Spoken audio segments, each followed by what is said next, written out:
मित्रांनो नमस्कार.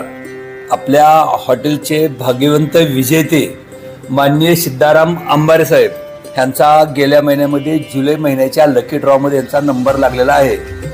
1 तारखेला लकी ड्रॉ लागलेला होता. आम्ही यांची 1 तारखेपासून वाट बघतोय की यांचं बक्षीस आम्ही यांना द्यावं, पण ह्यांनी 1 तारखेपासून आज मला वाटतं आज 12 तारीख, आज ह्यांना वेळ मिळाला आणि इथं आज आले, तर ह्यांना त्यांचं बक्षीस लकी ड्रॉचं आपण त्यांना देत आहोत. हॉटेल ध्रुव रॉयल कडून ह्यांना पुढील वाटचालीच्या हार्दिक शुभेच्छा. धन्यवाद सर. प्रथमतः मी ध्रुव हॉटेलचे मालक शिंदे मालक यांचं मी हार्दिक अभिनंदन करतो. मग त्यांच्या पुढील वाटचालीस माझ्या लाख लाख शुभेच्छा. त्यांनी जो हा लकी ड्रॉचा कार्यक्रम योजला आहे तो अत्यंत छानपणे योजलेला आहे आणि आपल्या पूर्ण सोलापुरात कुठल्याही हॉटेलनं असा लकी ड्रॉचा योजना